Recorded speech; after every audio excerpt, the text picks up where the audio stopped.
Ņujorkas metropolīta Filareta Kristus piedzimšanas svētku priekšvakara sprediķis par mieru 1975. gada 6. janvāris. Ar mums ir Dievs, ņemiet vērā tautas un padodieties, jo ar mums ir Dievs. Mēs dzirdējām, kā šīs dienas svētku dievkalpojuma pašā sākumā dziedātājs svinīgi un priecīgi dziedāja šos svētos vārdus. Tie izteikti vairākus simtus gadus pirms Kristus piedzimšanas, un tos sacīja dižais noslēpuma redzētājs un pravietis Jesē. Kad viņš tos pauda, visa pasaule atradās pagānisma tumsībā. Tikai pavisam vāji dega īstenās dievzināšanas liesmiņa mazā ebreju tautā, mazajā Palestīnā.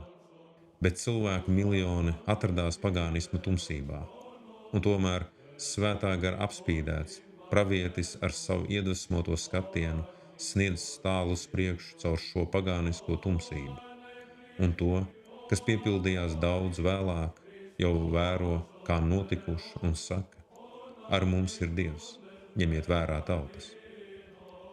Pagāja vairāki simti gadu, līdz notika tas, ko paredzēja pravietis Jesē, un īstenojās brīnumainākais brīnums, liels dievbijības noslēpums. Dievs parādījās miesā un izvēlējās gulties silītē. Un baznīca aicinot mūs ar ticības un paļāvības spārniem pārcelties uz Bētlemi sauc: Kristus piedzimis, slavējiet! Kristus no debesīm, ejiet pretī! Kristus virs zemes, celieties! Mēs dzirdējām arī aizkustinošo evaņģēliju vēstījumu, kā gani ar vienkāršu sirdi, sargādami savus ganāmpulkus Bētlemes klajumos, tika pagodināti ar atklāsmi no debesīm. Sadzirdēja debesu vēstneša labo vēsti, ka pasaulē piedzimis glābējs. Bet pēc tam saklausīja arī eņģeļus dziedam, gods Dievam augstībā un miers virs zemes un cilvēkiem labs prāts. Un, protams, šī dziedāšana viņiem palika atmiņā uz visu mūžu, un attiecībā uz viņiem var teikt dzejnieka vārdus, ka debesu skaņas viņiem nevarēja aizstāt garlaicīgās zemes dziesmas.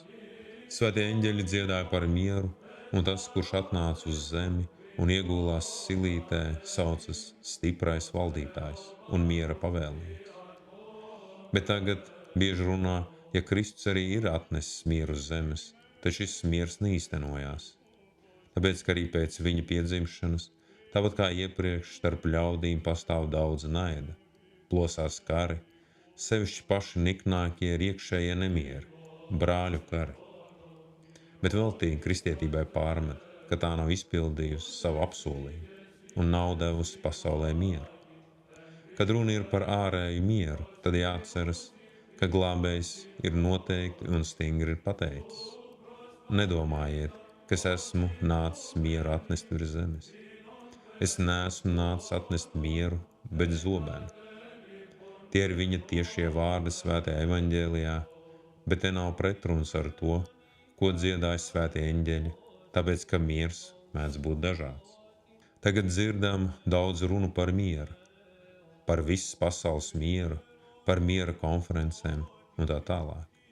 Daudz skaistu vārdu tiek pateikts un sarakstīts par šo tēmu, un priekšā visiem ar šādām runām ir tieši tā vara, kuras galvenais mērķis ir nekādi nepieļaut mieru. Bet tā skandina par mieru visvairāk. Cik daudz melu, cik daudz viltus šajās runās. Visi šie nelaimīgie miera nesēji grib samest vienā kaudzē principus, kas ir pilnīgi nesavienojami un kopā nevar pastāvēt. Nevar būt uguns kopā ar ūdeni. Viens un tas pats nevar būt vienlaicīgi gan balts, gan melns. Labestība un ļaunums nekad nevarēs savienoties. Un lūk, mēs ar skumjām redzam, ka šie meli iekaro arvien vairāk un vairāk pozīciju. Tie ar vienu uzvar, bet tā saucamā brīvā pasaule burtiski ik uz soļa apkaunojoši atkāpjas tās bezkaunīgā, atklātā, pilnīgi klajā spiediena priekšā. Tak lūk, atcerieties, šādu ārēju mieru tas kungs nekad nebija solījis. Gluži otrādi, viņš tieši teica: jūs dzirdēsiet karus un karu daudzināšanu. runāja par iekšējiem nemieriem un par to, ka ļaudis galu galā mirs no bailēm vien, no gaidām, kas vēl nāks pār pasauli. Bet tajā pašā laikā tas kungs noslēpumainajā vakariņā, runājot ar saviem apustuļiem, stāstīja viņiem tieši par to, ko dziedāja eņģeļi viņa piedzimšanas naktī.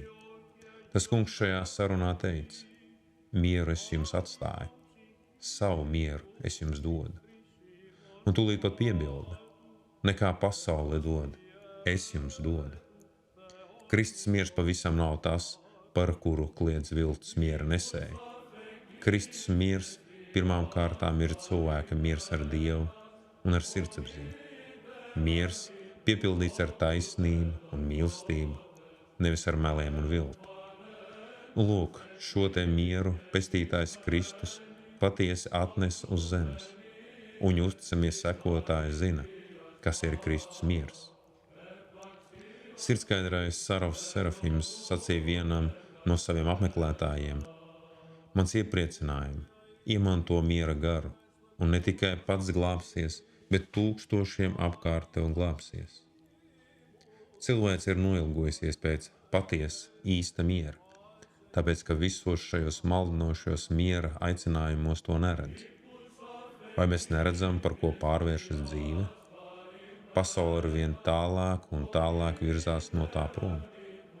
Bet tas kungs taču vēl senajos laikos caur pravieti bija runājis par viltus miera nesējiem, ka viņi apmāna savus klausītājus sakot: miers, miers, bet miera nav.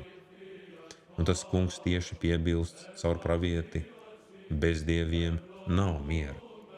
Un arī nebūs miera cilvēcē, tāpēc, ka tā ar vien vairāk un vairāk nododas negodam. Bet lai nesamūst mūsu sirdis, savu mieru tas kungs dāvā ikvienai dvēselē, kura meklē šo mieru un kura viņam pakļaujas. Pietiek cilvēkam savā dzīvē nostāties uz labsirdīga kristīgā ceļa, un Kristus miers uzreiz sāk valdīt viņa dvēselē. Tas kungs, miera ķēniņš un pavēlnieks, lai dāvā savu svētīgo mieru katrai viņam uzticīgai dvēselē. Āmen.